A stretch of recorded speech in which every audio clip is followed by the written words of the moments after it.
Hello, good evening everybody. आज हम लोगों का टॉपिक है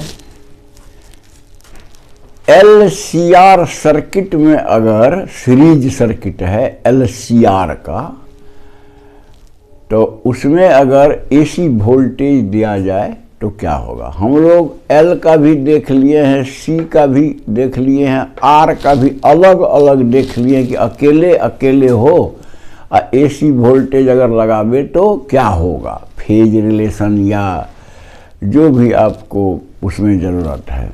अब क्या है, तीनों एलिमेंट को डाल दिया गया है सीरीज में, रेजिस्टर, इंडक्टर एंड कैपेसिटर। और AC सोर्स मान लीजिए V=V0 sin ओमेगा t से कनेक्ट कर दिया गया है। देखिए, इसका ये सॉल्यूशन जो है, एक तो हम लोग जो ये किरचॉफ्स लॉ लगा कर करते हैं, तो उस तरह से जो इक्वेशन मिलेगा हम लोगों को, डिफरेंशियल इक्वेशन, वो थोड़ा सा कठिन है। लेकिन अगर फेजर डायग्राम मेथड जो हम लोगों ने पढ़ा है, अगर उसको लगा करके सॉल्व करें तो बहुत ही आसान है, बहुत ही आसान और अच्छी तरह से समझ में भी आएगा। इसलिए यहाँ पर वही simple method, phasor diagram method हम लोग से इस सीरीज सर्किट को सॉल्व करेंगे। तो देखिए, करंट मान लीजिए कि वोल्टेज ये लगाया गया V=V0 sin ओमेगा t। और सपोज कि करंट जो है, करंट का आपको जो एक्सपेक्टेड इक्वेशन मान लीजिए आएगा, वो आएगा I=I0 sin omega t plus phi.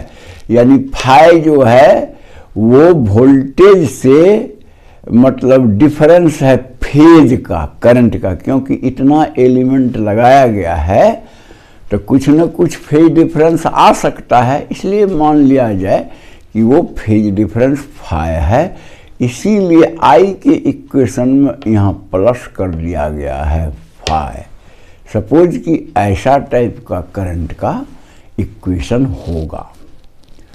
तो अब देखने की बात यह है कि सीरीज वाला जो है, तो करंट तो सब एलिमेंट में सेम करंट बहेगा और एक ही साथ उसका माने मैक्सिमम होगा करंट का, या जो भी होगा फेज, वो सब सेम रहेगा करंट का। तो हम लोग जो है अब इसको इस तरह से सॉल्व करना स्टार्ट कर सकते हैं। हाँ, तो इस केस में है कि हम जानते हैं कि कैपेसिटिव सर्किट में वोल्ट लैग करता है, करंट लीड करता है। और इंडक्टिव सर्किट में वोल्ट लीड करता है, वोल्टेज करंट से। रेजिस्टिव सर्किट में तो करंट और वोल्टेज दोनों सेम फेज में रहता है। ये आपने तीनों को अलग अलग पढ़ा है, उस चीज़ को ठीक से ध्यान में रखिए। तो अब है कि हम इस सर्किट में ये मान के चलते हैं कि वोल्टेज जो है, कैपेसिटर वाला वोल्टेज जो है वो बड़ा है इंडक्टर वाला वोल्टेज से। तो उसके कारण क्या होगा, पूरा सर्किट कैपेसिटिव हो जाएगा।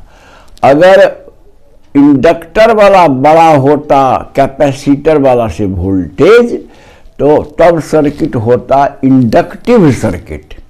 तो जब कैपेसिटिव सर्किट होता है तो आप जानते हैं कि करंट लीड करता है वोल्टेज से। तो इसका मतलब इसमें चूंकि हम ऐसा मान लिए हैं स्पेसिफिक केस, इसलिए करंट जो है ये सोर्स वोल्टेज को लीड करेगा। देखिए फोटो भी है, सोर्स वोल्टेज, ये फेजर है V0, ये है ना V0, एम्पलीट्यूड वाला, तो ये फेजर है। अब फाई जो है करंट आगे है। क्यों आगे है? इसलिए कि VOC is greater than VOL। यदि VOL बड़ा होता VOC से, तब करंट फेजर जो है, या हाँ ऐसे समझिए, तब वोल्टेज जो इधर न जाके एकदम लीड कर जाता, करंट से मतलब आगे चला जाता, ये V नॉट जो है ऐसे हो जाता।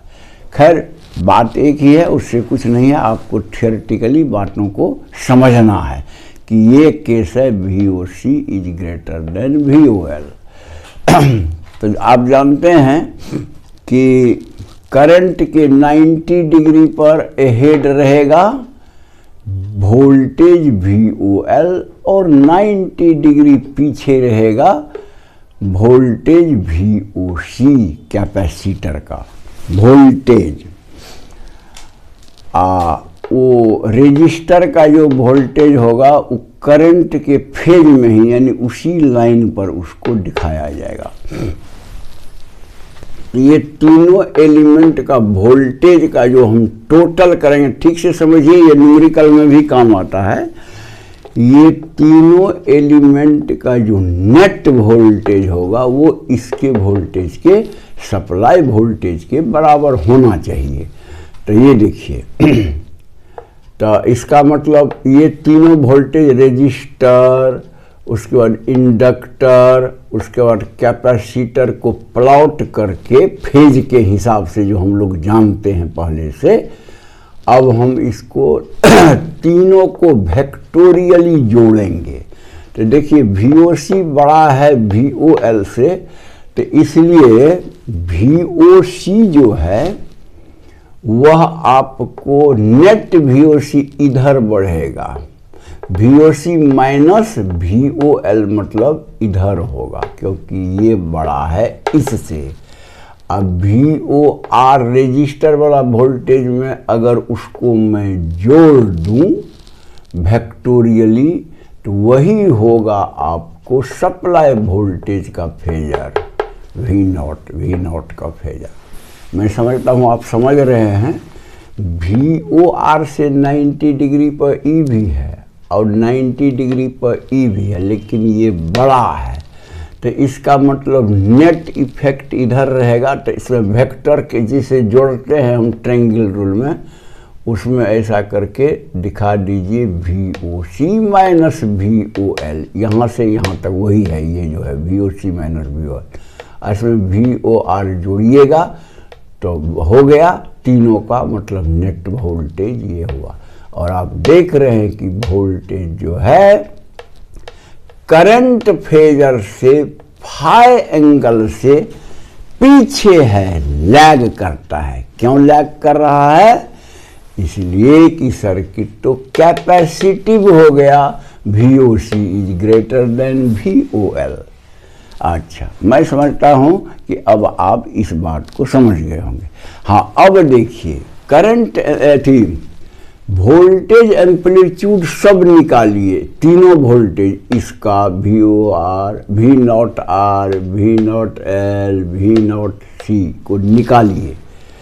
तो देखिए V नॉट R होगा V नॉट R, यानी R के पर जो वोल्टेज एम्पलीट्यूड होगा वह होगा I नॉट R, यानी मैक्सिमम करंट और इनटू रेजिस्टेंस। इसका जो मैक्सिमम वोल्टेज होगा वो I naught into XC, V naught L भी होगा I naught into XL। Ohm's law से कि voltage equal to current into resistance. तो यहाँ पर तो इस सब में, इसमें तो रेजिस्टेंस है, यहाँ पर रिएक्टेंस है, कैपेसिटिव रिएक्टेंस और ये इंडक्टिव रिएक्टेंस। तो तब फिगर से हम लोग जो इसको जोड़ते हैं तो V नॉट कितना आएगा? तो this square plus this square का अंडर रूट। तो देखिए वही क्या हुआ है, this square plus this square का रूट ओवर, ये होगा V नॉट, यानी सोर्स वोल्टेज का एम्पलीट्यूड। और ये सब वैल्यू जो हम लोगों ने निकाला है तीनों का, वो उसमें डाल दिया गया। डाल दीजिए, तो डाल देने के बाद ये चीज आया। इसमें से आई नॉट कॉमन है सब जगह, उसको निकाल के तो स्क्वायर है और रूट भी है, यानी आई नॉट डायरेक्ट निकल गया। और उसको हमने यहाँ डिवाइड कर दिया, तो बच गया अंदर में, देखिए R square plus X C minus X L square का रूट ओवर बच गया।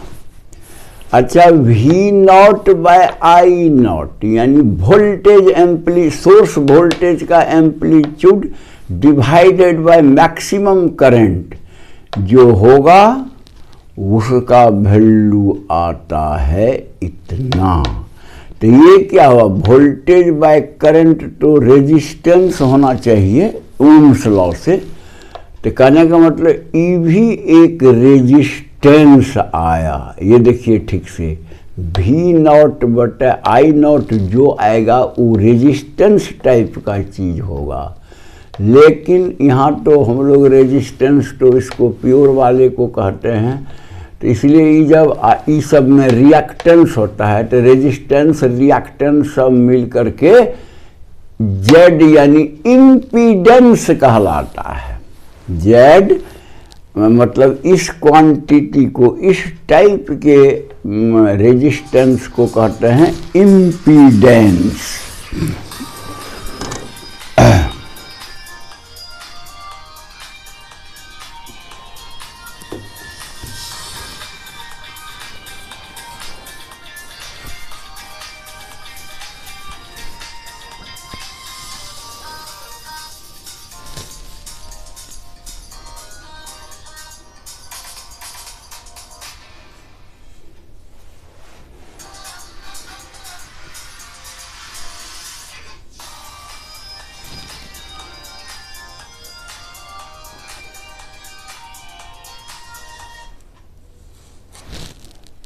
हाँ देखिए, बीच में फोन आ गया था उसी में।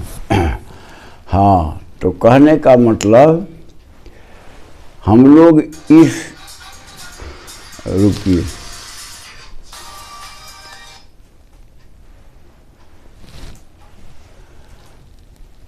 हम लोग इससे निकालते हैं आई नॉट, माने जो करंट बहेगा उसका एम्पलीट्यूड। जो करंट हम माने हैं ना कि मान लीजिए I equal to I not sine omega T plus five, मतलब करंट बहेगा, तो उसमें आई नॉट देखिए निकल गया इस रिलेशन से।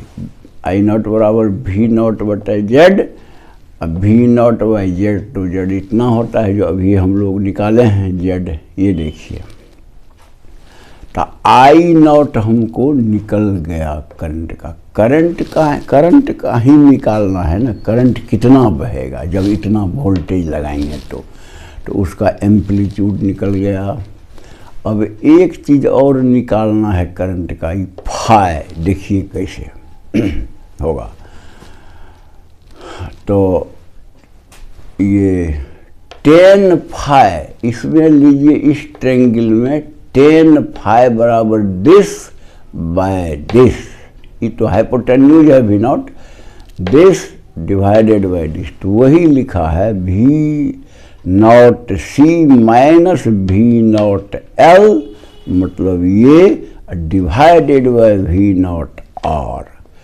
और सबका ये सब वैल्यू डाल दीजिएगा, चेंज कर दीजिएगा, तो आ जाएगा ऐसा, this minus this by this, यानी आई नॉट कट करके XC minus XL by R आ जाएगा।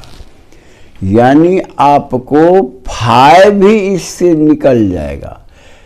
इससे फाई होगा tan inverse XC minus XL by R। तो करंट पता चल गया कि उसका एम्पलीट्यूड ये होगा I not given by voltage by impedance, and phi भी निकल गया tan inverse of this XC minus XL by R। अच्छा, अब Z का जो इक्वेशन है, Z का इक्वेशन क्या है? Z बराबर इतना, इतना होता है Z। तो और tan फाई कितना होता है? हम लोगों ने निकाला है tan phi XC minus XL by R। इस दोनों Z और tan फाई को के इक्वेशन को देखने के बाद बड़ा आसान एक हमको डायग्राम मिलता है। देखिए जो यहाँ बनाया गया है वो diagram, XC minus XL phi के सामने वाला परपेंडिकुलर होगा बाय R बेस होगा और हाइपोटेन्यूज Z होगा। देख लीजिए आप सब एकदम, Z is equal to R square plus XC minus XL square root over है ना यहाँ पर, and tan phi is equal to XC minus XL by R। वही है हम लोगों का tan फाई। हाँ ये देखिए tan phi is equal to XC minus XL by R।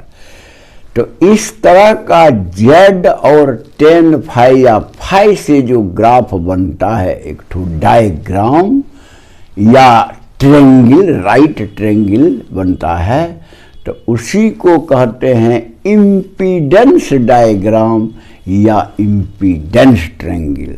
ये जो है फिगर नंबर 4, इसको कहते हैं इम्पीडेंस डायग्राम या इम्पीडेंस ट्रेंगल। और ये तो फेजर डायग्राम से निकाल लिए। इसी फेजर डायग्राम के सहारे हम लोगों ने यहाँ पर ये ग्राफ को खींचा है, voltage current versus omega T graph. मैंने दोनों का, एक बार वोल्टेज वर्सेस ओमेगा टी, दूसरे बार डॉटेड लाइन से वोल्टेज वर्सेस ओमेगा टी, ये डीप लाइन है, करंट वर्सेस ओमेगा टी ये डॉटेड लाइन है। देखिए लिखा हुआ है VNI। और देखिए हमारे ये करंट जो है लीड कर रहा है वोल्टेज से बाय एंगल फाई। यहाँ यही एंगल फाई है। और ये देखिए ना, करंट का ही पहले मैक्सिमम पहुंचा, तब वोल्टेज का मैक्सिमम आया। तो इसका माने करंट जो है वोल्टेज से लीड करता है by an angle phi given by tan inverse XC minus XL by R।